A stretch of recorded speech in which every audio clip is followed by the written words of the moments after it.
Welcome to this episode of Your Lifestyle is Your Medicine. Today we get to speak with Scott Carney. Scott Carney is an investigative journalist and author. Written many books, but today we're going to focus on two of his books, What Doesn't Kill Us and The Wedge.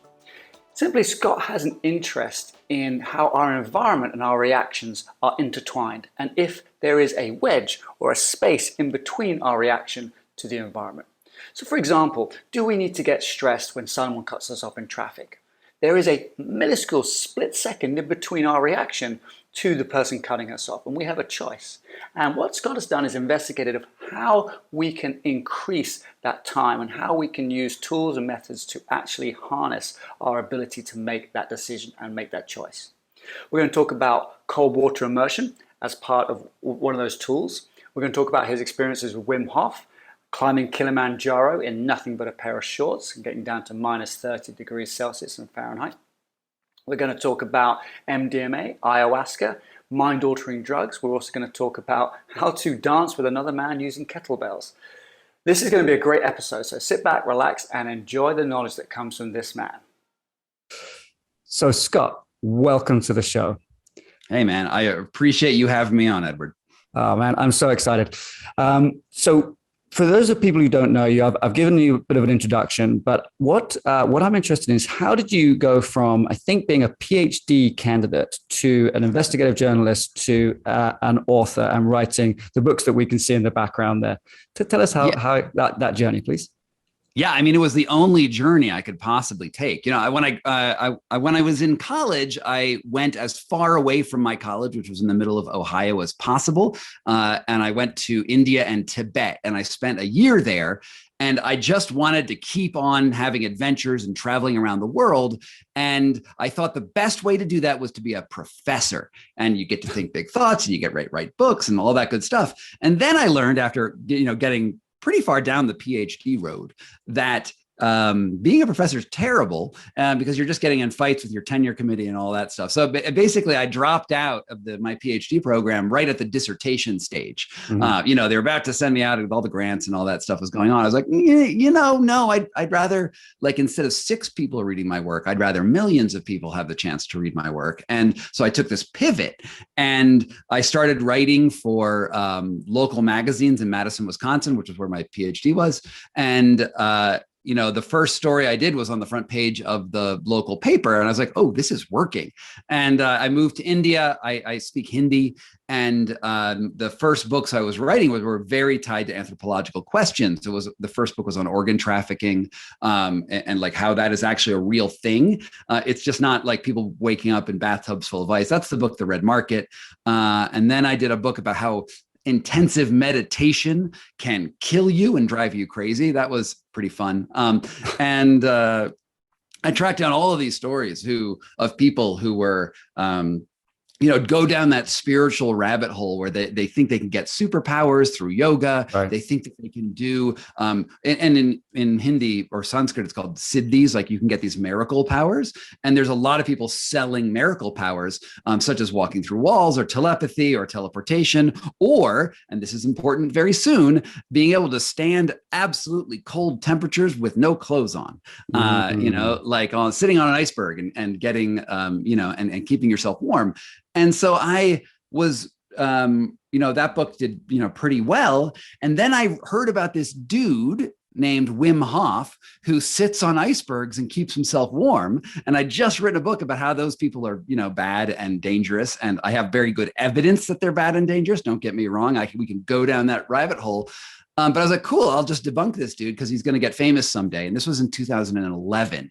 And so I flew out to Poland. I met Wim Hof, who is now like a household name in the area of cold exposure. And I was going to debunk him for Playboy magazine, but I tried his method. And all of a sudden I was sitting naked on glaciers and melting the snow around me. And it worked. It freaking worked. So like my life for the last 12 years has been like contending with the underlying science of cold exposure and how that, that lifestyle of putting yourself through extremes can change your underlying biology. And that's what I'm most known for these days. I've written some other books too. Mm-hmm. You can see in the shelf behind me, for all of you who are looking on YouTube, war and climate change. My wife has a book out on Sasquatch. I have this media company in Denver called Foxtopus Inc. I fire on all cylinders. You do, you do. And so the book, it's actually just right behind your head. It's called What Doesn't Kill Us, is the book that you wrote about your experience with Wim Hof. Is that right? Yes. Yeah, that's right. And that was, I mean, honestly, as far as most of the world is concerned, that's the only thing I've ever done.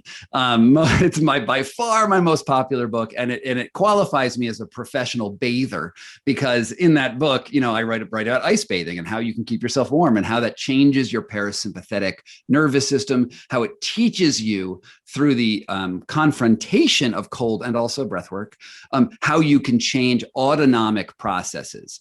And for probably many of your listeners, you're like, yeah, of course you can. Like, mind over matters, as simply as doing things and engaging with your body. But it was a really big deal when that book came out, and still lots of really cool things at the end of the book.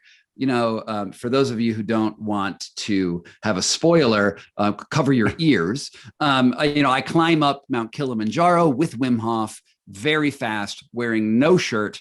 And I think I'm in shorts or wind pants or something. And it's negative 30 degrees out, and I am not dead.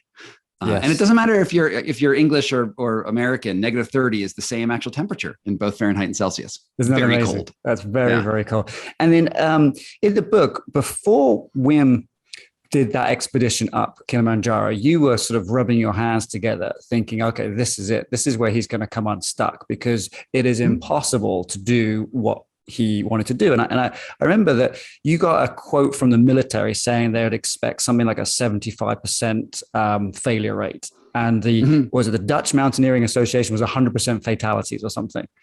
Yeah, I'm so glad they said that, because that's just such a wonderful thing to have proven wrong. Exactly. They thought we were all going to die. The Army was a little bit more cautious, like, well, some of you will die. And in the end, we had 0 fatalities. And we did have I think there were a couple, like at least one, maybe 2 people went down early with altitude sickness. So it's not like 100% prophylactic to the extremes. In the words of Wim Hof, in the battle of human versus nature will always win. However, what we did was amazing. Like, it had not really been tested before. And essentially what we're doing is, in addition to all the training that I do with getting into cold exposure, getting into cold water, there's also this breathwork technique where you over breathe, and it's basically hyperventilating, and then you hold your breath, and it's the Wim Hof method. And on the ascent, which was, I think, a 28-hour ascent, basically I hyperventilated for the entire time, which sounds really hard, and it was really hard. But especially at lower altitudes, it was very hard. And as you go up, I'm just over breathing so that I'm compensating for the declining oxygen saturation that my blood would normally have. So it becomes one of these techniques that defied the expectations of the military and the Dutch Mountaineering Association, because we were basically hacking our environment and us. And, I had this great sort of sensations on this mountaintop that I just feel very connected to my environment, and I'm responding to the environment in the way that my body wanted to. And it's super interesting. As you get higher and higher in elevation, the air gets thinner, right? We all know that. Yeah. But what you may not know if you've never been at really high altitude is that it also gets easier to breathe, right? Because the air is thinner. So the actual movement of your diaphragm has less resistance in it. So you're actually putting in the same effort that you would normally breathing. You're just breathing more to move the oxygen into your tissues. It was a fascinating experience. And at the top, I have like the cheesiest and most important realization I ever had in my life, which is I'm up there, and Wim is with me, and it's freaking cold. And I realize I have this resilience in me, and I'm not fighting the mountain, because I am not on the mountain. I am the mountain. And I still sort of chuckle at myself because how cheesy that sounds. Yeah. But like in that time, it was like super powerful and invigorating, because you can fight the environment or you can participate with the environment, and both are ways to build your resilience and build your performance. But when I accept that I'm part of that world, it becomes much easier to get those achievements. That is absolutely amazing. And Didn't Wim get a record, or you get a record as well for like one of the fastest ascents? You know, it's so funny. Wim Hof has supposedly 26 world records because if you look on Wikipedia, and if you talk to him, he tells you, I have 26 world records.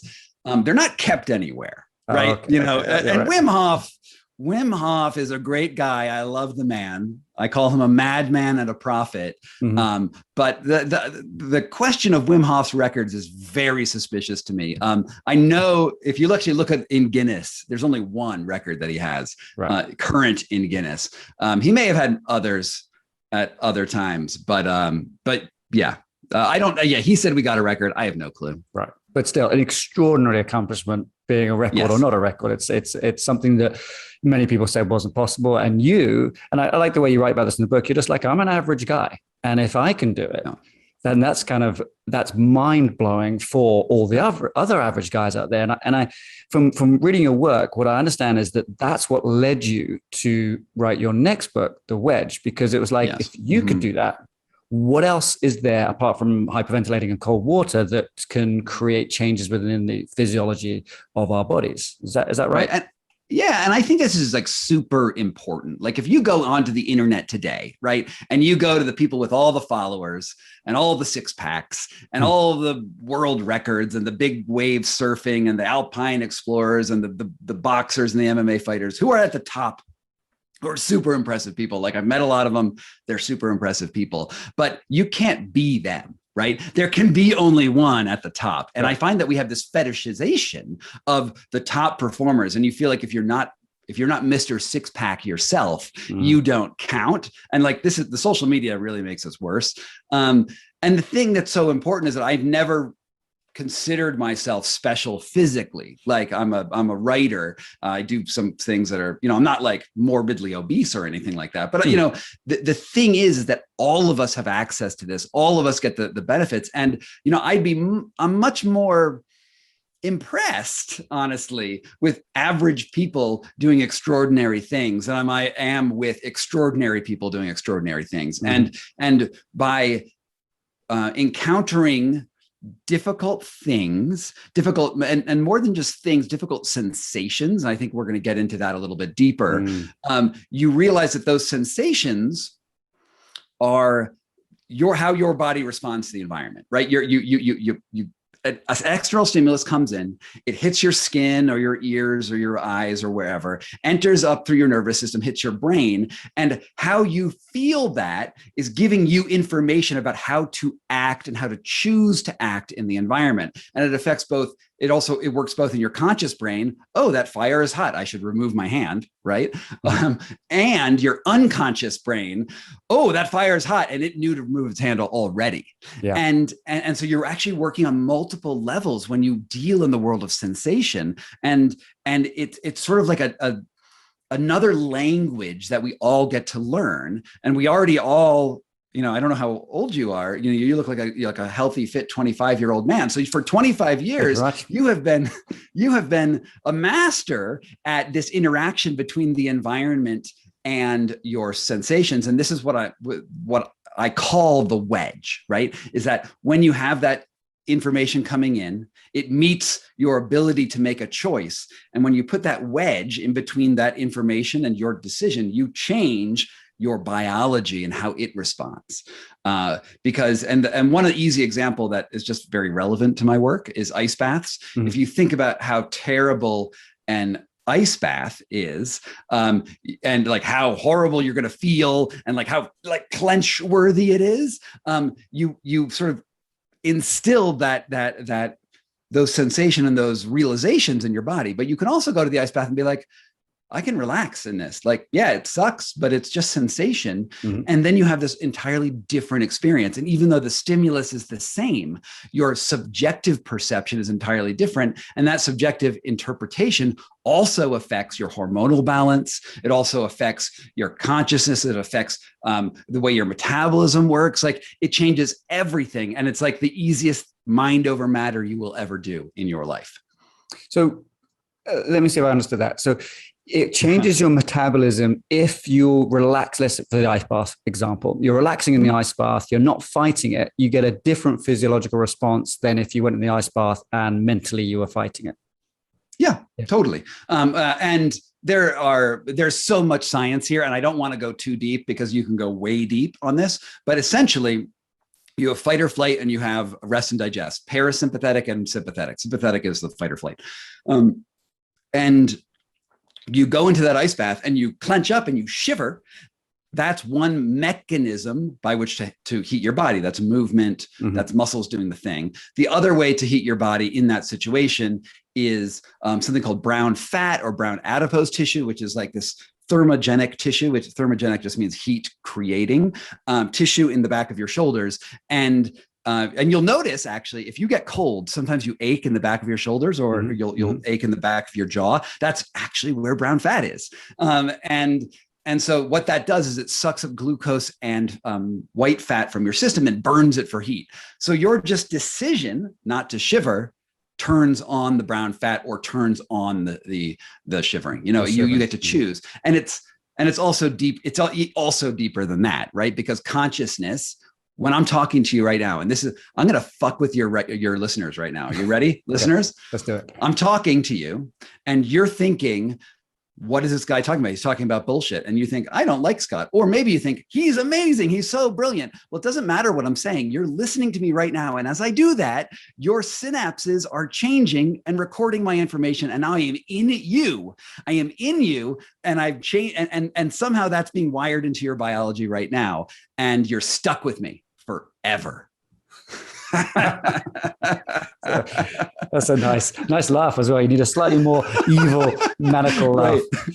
Okay, but we all do this all the time. Like that's the magic of consciousness. Like, isn't it weird that words transmitted through the air, which is just sound waves, right? Compression of air moving back and forth, and now going into a digital medium, weird, and then being transmitted to wherever you are, and now being stored on a server and being, that is like weird biohacking, and we are living in this world of magic and wonder all the time, and it's like we never stop to think about it. We don't. Or this, and like the body, we think of it as biology, and sometimes, I'm an osteopath, so I work with the body all the time. Right. I'm beginning to think of it now, and maybe it's like a cultural shift, but as technology. Because people say, oh, well, the eyeball, if we were to make that, it would take, however many billions of dollars and so much research. And I'm like, yeah, it's actually pretty advanced tech. If you think of it like that, we can go down the technology route. And so then these little hacks, and a lot of people use the word biohacks, like cold immersion, that's changing our biology and changing our, in inverted commas, tech. But I did not know the difference in the mindset of going in changes the physiology, because I have people who come, I've got my freezer set up outside, and they come see me and they jump in and they sort of hate it and they jump out and they're like, well, what's the benefits? And I'm like, oh, well, it does this, this, and this. But now I've got to put a caveat into that and say, well, what's the benefits? Well, actually, it depends on your mindset first. I got that right. Yeah. Yeah, absolutely. I mean, there are certainly, depending who you talk to, you can talk about the biological substrate, right? Like you have a body and it's tied to consciousness. Wherever consciousness is, I'm open to that question. It's either in your brain or in a soul or like the collective unconscious. I don't care. It's somewhere. And we know the brain and the body are a little bit different, right? And some things are automatic and below consciousness entirely. Some are in a subconscious place. Like, for instance, heart, like you produce red blood cells more or less whatever you do. I mean, you can go to a higher altitude to produce more, I guess. So there is some consciousness involved in that. But in general, you're going to be doing your blood cell production regardless of what you're thinking about. If I shoot you with a gun, that bullet's going to go into you. And it does not matter your mindset when that happens, that bullet's going to fuck you up. Maybe there's some stuff you can do to remain calm and like stuff cloth in the wound or something. But in general, bullets are objective reality, and it's a stimulus you don't want. But there are many, many, many stimuli out there that operate on an emotive and intellectual plane, as well as they do the physical substrate. And that is where the magic happens.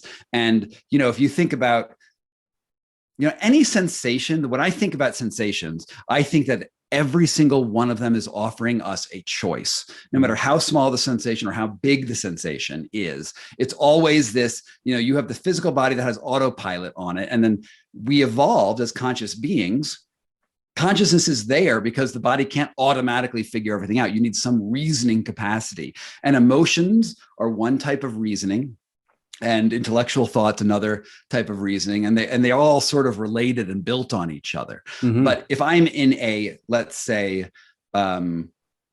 war zone, right, and I'm walking around, there's bullets flying all around me, and I want to actually run away from the bullets, or I actually want to go kill my enemies, I'm going to be using my body in ways in front of that same stimulus of combat, and the body just has to sort of give up and say, okay, you decide what you need to do in this moment. And then your consciousness alters the way your body actually performs in that situation. Sometimes you just need to hide in a hole. And sometimes you need to go run out and not feel pain for a little while. And you consciously can make the decisions that establish the conditions to activate those systems. And as you do more of the things that I talk about in the Wedge, that I talk about in What Doesn't Kill Us, you gain the awareness of how to tap into that stuff at deeper and deeper and deeper levels. So can you give us some examples then for our listeners, some of the things maybe you tried in the Wedge? Yes. So in the Wedge, so cold is mostly what doesn't kill us. And then after doing cold exposure for roughly a decade, I was like, what's next? Right. Because sorry, before we get onto that, I just want to ask you about cold exposure. Yeah. Do you like going in the cold? You've done it for over a decade now. Oh, yeah. It's funny. I feel like cold exposure the way I feel like writing books. I like to have written books. I do not like writing books. And usually when I go to my ice bath, and I have this like super high tech, stupidly awesome ice bath in the back of my house, I open it up and I look at it, and there's ice forming in the bottom. And I think to myself, why did I have to be the ice bath guy? And but I'm like, I know it feels good. And then I go in and then I sit there. I'm like, oh, it's not nearly as bad. But there's always that anxiety. Yeah. And honestly, Wim Hof has this too. Like I've talked to him about it. Really? Like, oh yeah. When we climbed at Mount Kilimanjaro, I was wearing less clothing than Wim. Yeah. But it's natural. It's human. It's not surprising. Like you're always going to look at ice water and be like, well, I don't know. And that's sort of the fun, because when you go from the I don't know and anxiety to you get in there and you're like, oh, I can handle it. Yeah. It's that's that switch. That's that wedge. And I can always practice that. And that's why the ice bath is always it's always enough of a challenge that you will never truly get over that hurdle. Like I'll much rather go into a sauna than an ice bath any day of the week. Yeah. But I will mix them. I do, all that stuff. I play with that a lot. The fire ice. Yeah.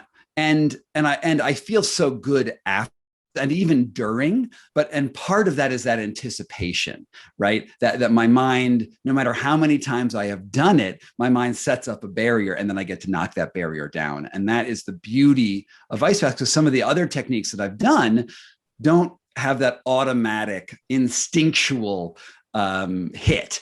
As much. Like, when you do it at first, you do, and then sometimes you get down, you bear down and you change, you just get used to it. And so it's no big deal anymore. Like the first time you drove a car, you're like, oh my God, I'm going to kill everyone. Dad, am I doing it okay? Right. That's what you're thinking, or, whoever taught you to drive. And now you're like, whatever, I just got to get to the grocery store and I'll just, you don't even think about it. But the stakes are still huge, right? You're driving a several ton vehicle, accelerating at 80 miles an hour on a highway. And at any point, everyone could die around you if they just fucked up a little bit. Like you don't think about that anymore. You're like, just forget about these risks. And you are also practicing the wedge there, which is super interesting. You've already trained your body to be like, I can take these risks. Yeah. And to consciously you control yourself. But I feel as though, with those two contrasting examples, the body knows that if you stay in water long enough, you are going to be in serious trouble. And that's the hundreds of thousands of years of evolution. Whereas the body doesn't know that about the car. So it's more mental. It's like when you do a bungee jump, when you're standing there on the edge, your body's like, whoa, this doesn't make any sense. Like our physiology is not designed to jump off stuff, which is why that's why it feels weird, right? But when you then after a while, you trust the technology and the equipment, and you're good to go. But with water, though, I find it's still every time you go in the water, it's saying, well, if we stay in here, you're going to be in trouble.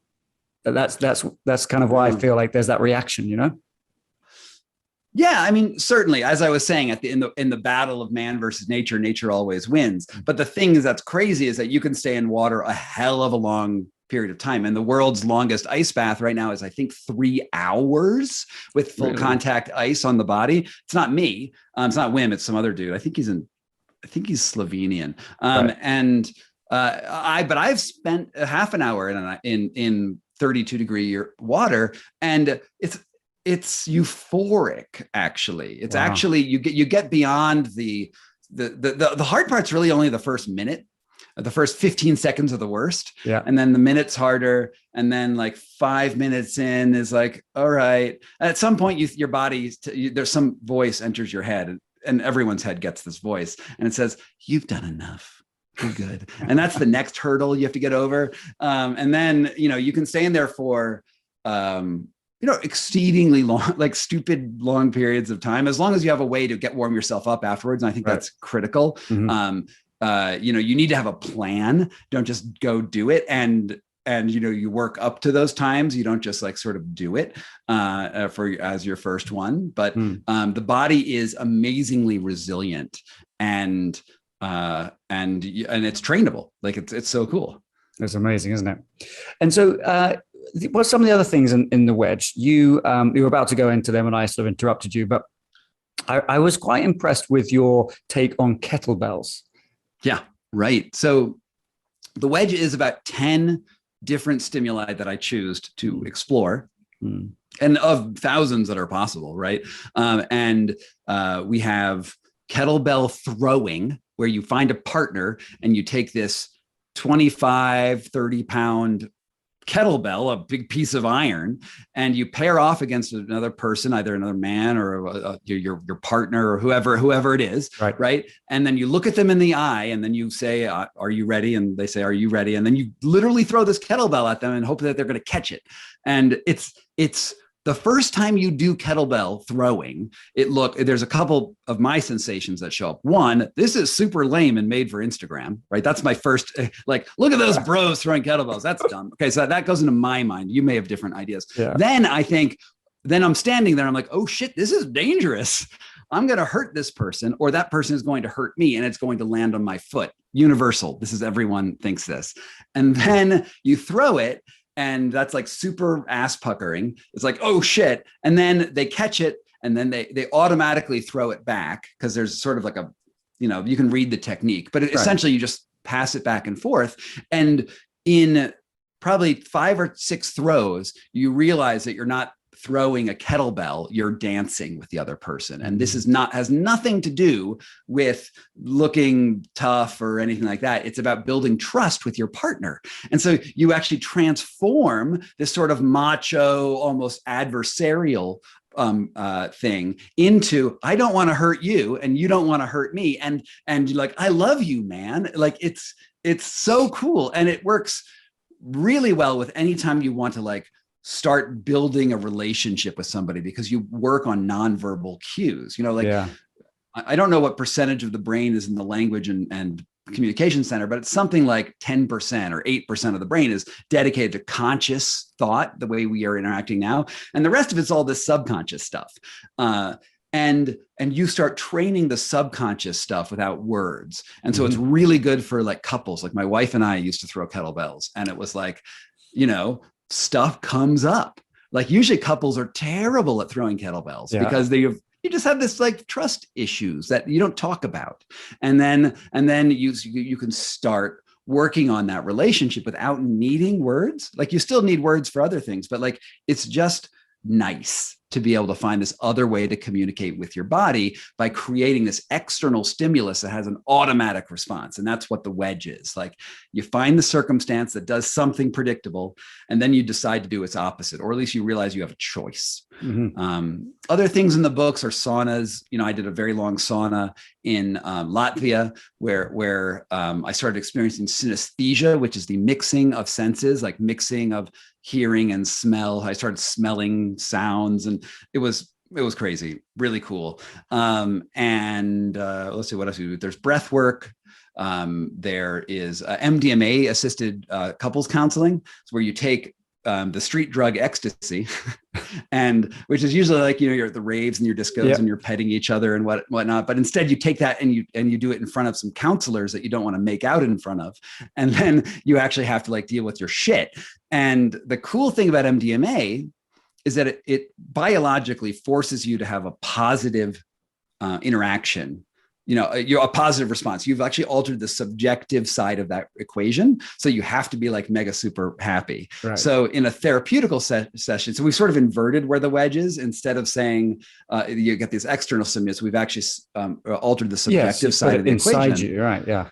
And then somebody can tell you something that's very hard to usually tell you, such as, I hate your mother. And instead of like, normally that starts a fight. Now, instead, the person has to respond, oh, I feel that, tell me more. And so you just break down those barriers, and it becomes a super useful way to do couples counseling, or, you know, also PTSD and all sorts of counseling. And when we did it, my wife and I, in front of these two couples counselors, they said it was like watching 6 months of therapy happen in like an hour. Wow. It was really cool. What an amazing experience. And Michael Pollan's got that, he's got his book out, which, you know, How to Change Your Brain, and the Netflix series now. And I think that it's things like the mushrooms, the psilocybin, the MDMA, it's going to become more mainstream the more people start talking about it. And especially if you're getting results like 6 months of therapy in one night. Right. You know, who doesn't want a short? Exactly. I mean, the drugs aren't, I think ultimately you don't need the drugs, right? But the drugs can help. Yes. And one thing that's so cool about the psychedelic movement, and that I think that actually pharmaceutical companies don't yet know how to understand, is the way they treat it is like, you take psilocybin and your depression goes away, right? And they treat it like like it's a chemical, like insert chemical here and out comes depression out there. But that's not what's going on. What's going on is insert chemical here, and then you have a bunch of sensations, right? A bunch of realizations, hallucinations, experiences of various sorts. And then it's as you wrestle with those things, that is where the output comes from. So it's not like a blood pressure medication where we've now, now your vascular system is more elastic, therefore your blood pressure goes down. No, it has entered your brain. You have an experience, and that experience changes your physiology. And you realize that you're going to die anyway, and that you should use your life as best as you can with a limited amount of time. And it's good to be good to people. And isn't life amazing? Yeah. That's what changed you, because it hit you in your sensations. Yeah. It's fascinating, isn't it? So what you've talked about there is like the chemical changes that can happen, the environmental changes with the cold, and then the mindset changes as well with the kettlebells and so on. Yes. But one of the chemical changes you didn't mention is ayahuasca. And that seems to be coming, and I don't like to see it necessarily becoming very mainstream, but it seems to be everybody's doing ayahuasca at the moment. What was your experience with that, if you don't mind sharing?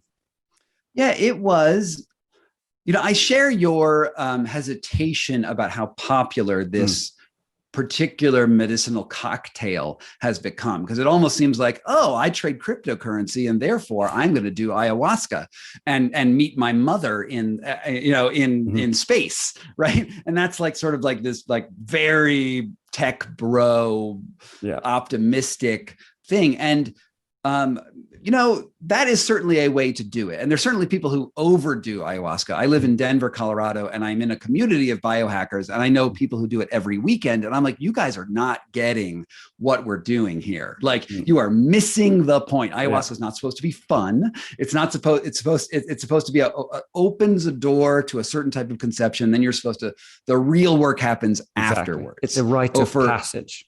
Mm-hmm.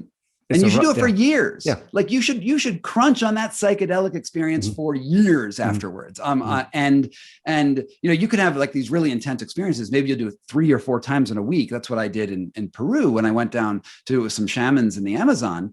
And then I haven't touched it since, because I haven't needed to, because it gave me my message. And my message, I sort of went there with the tech bro fantasy, right? I wanted to go down there. I wanted to go meet consciousness and I meet God and get shot into outer space and all that stuff. I want to see the machine elves, there's all this lore around ayahuasca. And I get down there and, it's a long chapter. So I'm just going to cut to the chase, more or less. First time I take it, all that ayahuasca tells me, and there's this language of talking about ayahuasca as sort of this external force, like a goddess or something like that. But ayahuasca basically doesn't give me any of that stuff and just says, you are lame and you play too many video games, which is like a problem in my, in the type of life that I lead as I'm sitting in an office. Maybe people in COVID realize that you're just hanging around and you're wasting time. So I played a bunch of dumb video games and spent way too much time on them. Like I easily could have written many more books if I had never played video games. And it like sort of identifies this problems, like you suck at video games or because of video games. I'm like, oh man. And so I didn't go to outer space. I just had to be like lectured how lame I was. And so that was like 8 hours of being lectured. And then the next day I'm like, okay, now I'm going to get shot into outer space. It's going to be great. And I sit there and I have no conscious experience that's abnormal at all. And I just sitting there, and then because with ayahuasca you puke, that's very common. And then this bucket comes around to me, and I'm like, I don't want to see it. And the bucket's like full of other people's puke. It's like a horrible thing. Yeah. And then I'm like, oh fuck, I have to do this. And then I puke out video games, like literally, like video games or like the puke is not puke, it is video games. And like, and the fascinating thing is like after that, I had no desire to play them anymore. Like whatever it was about the neuro training that goes on with playing video games, just sort of like bleh, it was out there. And now I have a much healthier relationship with it. Like I didn't play them at all for like a year and a half. And then in the middle of COVID, I played a little bit. I was like, oh, these are fine. Cool. Like no big deal. Take them or leave them. Right. And so I totally see how you can create this. There's this psychological construct in your head. And then it turned that psychological thing into a physical symbol, or maybe it made it into the puke. I don't know. And then it actually left my body, and it was really a really cool takeaway. And then the last time I did ayahuasca, I got shot into space, and it was great. But I got all that stuff. Oh wow, you had all that. That's brilliant. I've done it here, and that purging where you can puke or you can have loose bowels. No one really wants that to happen, even though the shaman will tell you all about it. And I was like, okay, ayahuasca, can we make a deal? This is the beginning, and this is a female voice. Yeah, no problems. You won't have a problem during the ceremony. I was like, yeah, cool. Had a great ceremony, and at the end, he rings a bell, and people are sort of sitting up drinking tea, and my stomach just goes, and then the voice is still talking to me. It says, "Oh yeah, the ceremony's over now, so deal's off. The deal's finished." And I had to literally run to the bathroom, and people said that the ayahuasca is a bit of a trickster. And that was a good joke on me. It worked well. Yeah, totally. Yeah. I mean, it's fascinating the diversity of experiences that happen on it, because the chemical comes into your system, or the spirit comes into you, and they say it gives you what you need. And I think it can do that. And you go in with an intention. I think having an intention and carefully thinking about it's very important. And then you sort of have to give up control and say, we're going to see where this is going to go. And it can be a very beautiful and difficult journey to go on. And I highly suggest anyone who feels called to this, never force someone to do ayahuasca, because that would be mean. If you feel called to it, it's a very, very wonderful and can be life-changing experience. But then don't keep going back. Like you've done it. Don't become one of those people who's like, I got to do it again. I had this, I want to try 3 other different shamans or whatever. Like, no, like sit on it, journal about it, get bored with it. And that's where the magic happens. Exactly. So you've written this book, or lots of books, sorry, and the Wedge, and all these different ways to sort of hack systems and so on. But commonly when someone writes a book, does all the research, they may, they may embody some of the practices, but not all of them. What do you do now in your own life? Do you do everything you've written in the book? Do you practice? Yeah, no, I think that the way the Wedge is set up is these are things you should try. You can try, right? Like you're offered to try this. And some of them can be things you do all of the time. And some you can just take the lesson and then move on. And me personally, I'm still very much in the ice bath world. I still do a lot of breath work, and I do heat stuff all the time. Those are my main primary sort of wedge interfaces. I still have the general worldview that I'll take risks. I'll go out there and I'll try to like do things that make me uncomfortable, but it's not like one thing every day. I have like this 30 minute routine that I do very regularly. I also do a lot of like cardio. Like I like long meditative bike rides where I'm not trying to be the best biker. I'm just trying to like chill out and have this like cool meditative experience that's also physically demanding. And I do like, I just started this recently. I do like 100 to 200 push-ups a day. And it has like transformed my body. Like, I got to tell you, like, I think it was probably like influenced by like a friend of mine. I was like, yeah, you know, you do 100 push-ups a day and that's 3,000 in a month. And that's good. And like I did this and I'm like, oh shit, I have muscles now I never knew I had. And that's been sort of fun because I have a lot of like these bro-y friends who have like their six packs, you know, and they're great. They're really nice guys. But like, now I'm like, dude, look at that. It's a bicep. Sucker. Nice. Yeah, it's amazing at that. I got a few of my clients and myself. We called it the 10,000 push-up challenge. It's 110, I think, a day for 90 days. And it was amazing. And it was the stomach muscles, which was the weird sort of, for me, the takeaway, I guess, because you're holding that plank position for every day for however long. But yeah, it's an amazing exercise. Isn't it? Yeah, it's cool how like little routines can change your body. And I think that's maybe one of the big takeaways of all of these practices is that, you know, we usually look at fitness programs as for their end result, right? We usually say, we're going to do this and I want to get swole, or I want to like lose some pounds, or I want to do X, Y, and Z. And I have to like change my whole life to go do this. And I usually, and many people, not everyone, like they skip the whole journey part of getting there. They're like, I want the results. And for me, I flipped that around a long time ago, is that I'm going to do this because it's fun. Like I do my meditative bike rides because it's fun and it's cool. And I do the push-ups because they make me feel good. And it's a bit of a challenge. And it doesn't actually add that much time to my life, right? I just like, I'm going to do this. I'll go play with this. And those sorts of interventions maybe don't get as dramatic a result over like a short period of time, but you can sustain them for as long as you want. And the goal in life, right? One of my favorite like meme internet pieces of wisdom is the goal of life is to die young as late as possible. You know, you don't look at athletes aren't healthy. I don't know if you think that they are epitomes of health, but athletes are like usually really fucked up. They're at the chiropractor all the time. They're trying to like figure out their performance because their like stuff is falling off and their diets are a ludicrous mess and they're gaining weight and they're dropping weight. Like no, athletes are like a disease state. And I don't want the disease state. I want I'm gonna pedal along into my life as late as possible and be pretty happy the whole time. And I don't care if you beat me on your marathon time. Like, good on you, man. You're so right. I did we call it exercise and sports science in England. I think it's called kinesiology in Canada and in the US.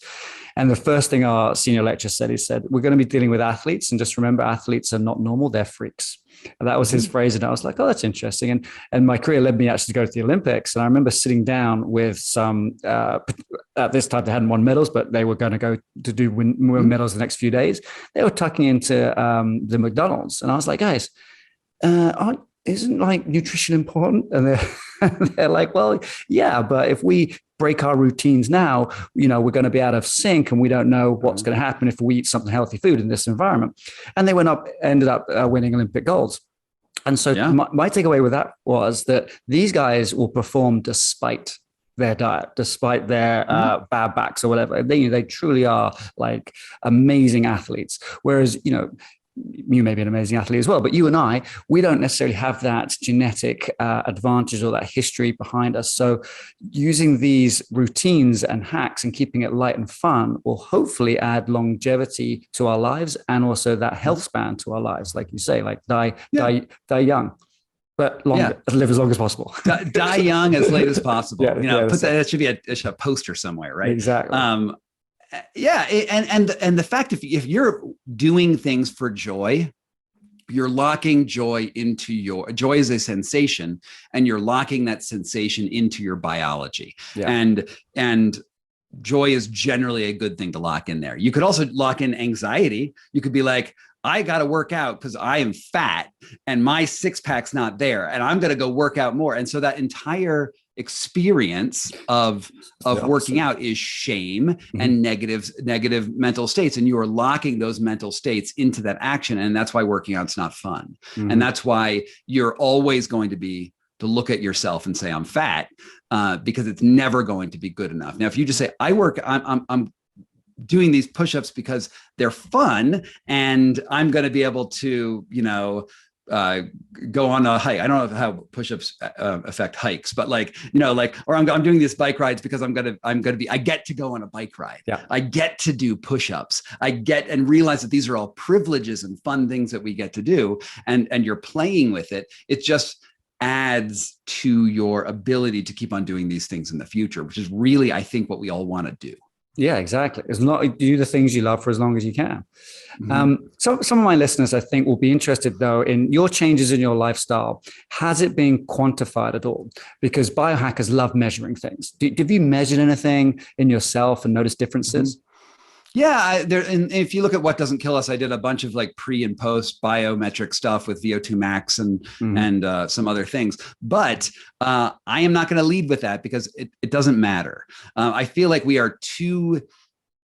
there's too many people who are too focused on numbers, and we think that those numbers mean something like, oh, your testosterone is low, okay, or your testosterone is perfect, or it's high, or your estrogen isn't interacting with your ghrelin in the blah blah blah blockchain of your body, and the thing is, the body is so many chemicals, so many systems, so much consciousness, so much stuff goes into the body that we are, the word is hubris in Greek, to think that we can understand how that infinite complexity works. And what usually happens is that, whether you're talking about functional medicine or integrative medicine or biohacker bros or whatever, they usually get fixated on one thing. And they're like, this is what it is. Right now, there are two popular things in the popular consciousness. It's peptides and testosterone. And your issue is going to be either you don't have the right peptides or your testosterone is low. And if we just fix this, you're going to be better. And that is just myopic. It is just single focused. And they may be able to measure something, but to assume that your measurement results in the ability to understand the body like a machine, here's the problem, here's the input, and there's the output. That is almost always bullshit, because testosterone might make you feel more driven, possibly, but it's also going to break down some other things. And you don't, I find it so funny that a lot of these guys I talk to are we got to go back to our ancestors. We're not primal like we used to be. We have to eat meat, and they have their whole thing. And then in the next sentence, and they're like, yo, bro, you got to take these guanine supplement, whatever. And I'm like, I don't know. My prehistoric caveman ancestor didn't have GNC right down the corner. I don't get that. And we have this just totally bananas talk about the body that it doesn't follow linearly from one note to the next. And so what I do, and to get back to quantification, I am much more interested in sensation than I am quantification, because those subjective experiences have outputs and change your biology too. And I'm not going to say that Western medical science in that lens is wrong, because it's got a lot of stuff right. It's just not the only lens that I want to pay attention to. And there are people out there who are going to be able to do that much better than me, who have more credentials than me. But I think that when we talk about sensation, this is where we can all shine, because we're all actually pretty good at realizing that we have sensations. Exactly. And I think what you've sort of basically you've summarized Well, a lot of people are thinking that we are getting too myopic into like the supplements and the medications. And there's this study called, I think it's the Harvard study of aging. It's the longest study that's been done on any single population. Are you familiar with this one? It was like JFK was one of the first people in it. It was done in. I think so. They had college. They tested bunches of things. It's like hundreds of like a questionnaire they get every year. Every year for like 75 years. 75 years. And what they were looking at was what made a healthy 85-year-old. Was it their lipid profile in their 40s? Was it this, that, and the other? And so far, the most outstanding variable was actually a good relationship with their significant other. I love it. And that's it. It wasn't what they ate, wasn't what they exercised, not what they drank, anything like that. It was their relationship. And I was like, yeah, that's what we need to learn. We need to learn not to sort of jump on the next bandwagon, the next superfood, but this holistic, and this podcast is cool. Your lifestyle is your medicine, right? And what aspects of lifestyle can we embrace? Yeah. Agreed. I mean, it's so easy to overlook that because we really want the answer, and it's really about being present. Like, what's going on right now? How can I be a better person right now? And if you just did that your whole life, you're going to be a better person. And it's not easy, right? Like, it's not like the easy thing is I have a thing that's wrong with me, and if I take a pill or and any sort of like other intervention, and that thing will fix me. It only works on that physical substrate that we were talking about at first. And oftentimes, we know about the placebo and the nocebo effects, right? The placebo, which is the positive effect of a medicine, even though the medicine is inert. And there's the nocebo effect, which is the opposite, of negative reaction, even though the medication might be inert. And the placebo effect, depending on, especially on like the more subjective things like pain tolerance, anxiety, depression, SSRIs, all of that stuff, not antibiotics, their placebo effects are more legit. It can be like 40%, 80% of the effectiveness of a drug relies in that placebo response. So while we can acknowledge that drugs do have something, they do something, we could also be saying, well, let's make a better placebo while we're at it. Exactly. And a lot of what I do is playing with placebos, and that's not a bad word, right? That's actually a great word. Like let's get all the placebos. Let's use all of the placebos before we need to get the mechanical medicines, which have a sort of a mixed, give you side effects sort of thing. Don't reject that medicine because it is useful sometimes. Like, hell yeah, I want vaccines. Hell yeah, I want antibiotics. Hell yeah, I want the wonders of Western medicine. But we just saw that SSRIs, which are your antidepressants, are basically, they don't do anything except give you side effects. We've seen so many medications recently that are like even like Viagra, which you think is like this penis popper, right, is also like mostly placebo, right? It's like that it's not just this blood flow. It's like it's the whole thing. It's like the confidence you get by taking a pill that will make your dowsing rod go stiff. It's so true. And there was a course, and I never took it, but I sort of took the title and I built my own course in my mind. It's called Perfecting Placebo. And it was for practitioners. And, I thought about that and I was like, well, what is it that we can do? So there's research that say that a purple on the wall can help, a certain percentage points for healing, right? So we had a clinic and we would paint the walls a certain color. There was another thing about like the prices you charge. So we would charge a certain premium for our services. We would have assistants that would show the people. All these things were all about like the placebo. So why not? You get all that stuff lined up, and then the actual treatment or medication you do is going to have a better chance of working. Yeah.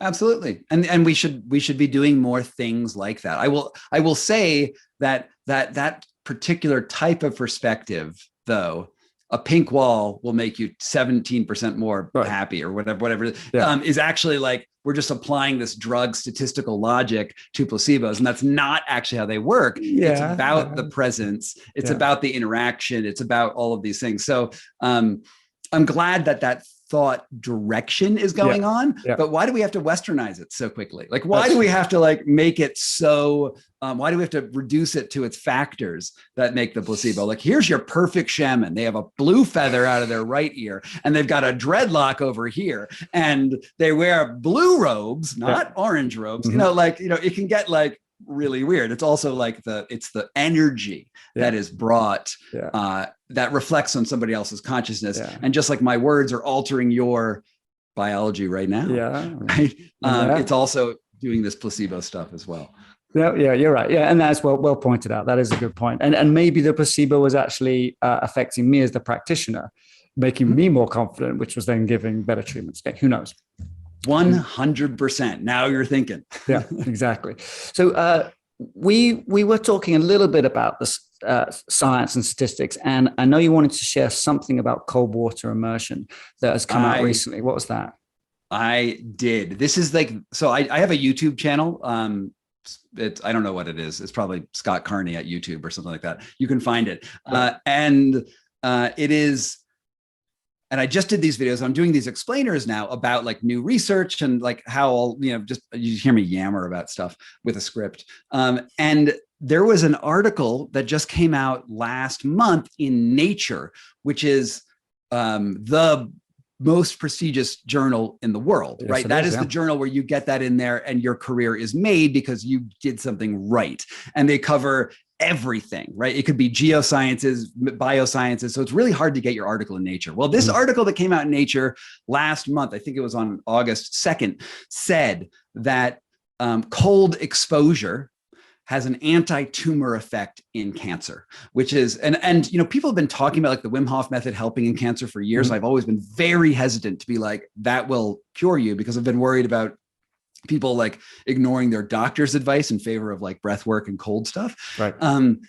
But this study shows the mechanism by which that 70% of cancers use glucose to fuel their uncontrolled growth, whereas your healthy cells use a different, it's called the citric acid cycle, where it essentially pairs up with mitochondria to get energy. Cancer cells ferment glucose to break that down and get energy. It's a much more inefficient process, but the cancer cells don't have to recruit mitochondria to do their job. So that's why most cancer goes this other route. So the energies are different. And cancer cells use 10 to 100 times more sugar, glucose, than healthy normal cells. So this has been known as the Warburg effect. It goes back to, I think, the 30s. Won a Nobel Prize in the 30s, but no one's ever been able to figure out how to use the Warburg effect to starve cancer. So what this study in Nature showed was that if you reduce someone's sugar intake, so move out of America because you can't in America, right? So you reduce your sugar intake and then you get cold exposure.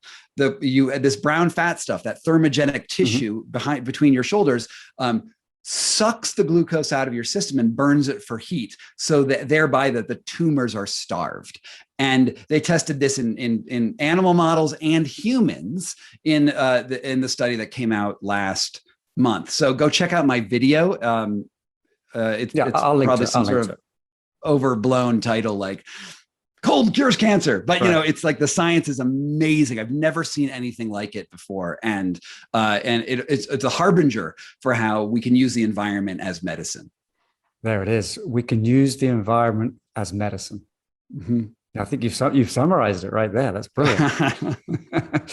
Okay, Scott, I want to start wrapping it up, but I also want to know what else is going on in your life. Like, have you got any new books coming out? anything to share with us?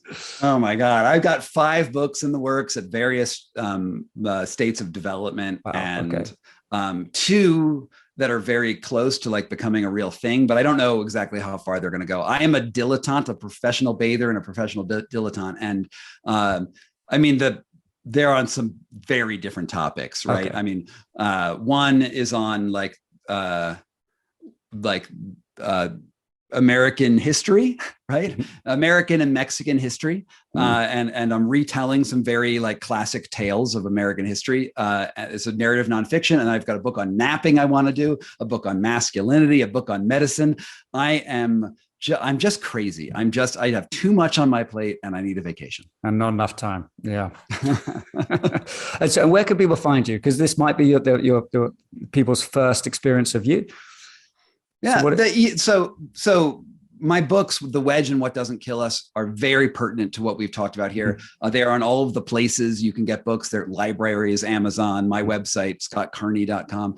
I'm on Instagram sometimes, and I have this YouTube channel that I've put a lot of effort in, and I'm pretty sure it's SG Carney or maybe Scott Carney. I don't know if Scott, something on YouTube, easy to find. And I'm doing like 15-minute videos that are, explainers on things that interest me. And some of the videos are pretty good. Excellent. Well, so guys, check out scottcarney.com, find his YouTube channel, whatever it is, something to do with Scott Carney or S&G, and find out more about Scott, this amazing human being who's agreed to be on this show, Lifestyle is Your Medicine. Thank you very much, Scott. Thank you for coming here. So appreciate it. Thank you for having me on. Scott is a fascinating guy. I really like his vibe. I love the fact that he's biohacking. I love the fact that he's investigating and trying out these things on himself. So if you want to support him, scottcarney.com, you're going to find him. You're going to find his books. Like you said, they're available everywhere. Also, do check out his YouTube channel. I still haven't found out what it is exactly, but if you Google Scott Carney and YouTube, you do find it, and he's got some great videos on there. If you've liked this episode, don't forget to like and subscribe if you're watching on YouTube, or leave a comment and a star rating wherever you get your podcast. Those comments and star ratings really help me because they boost these shows' profile, and therefore it will get to more people. The algorithm works in extraordinary ways, but it really does respond well to positive comments. So do me a favor and help me out with some comments and some star ratings. Thank you very much, and I'll see you on the next episode.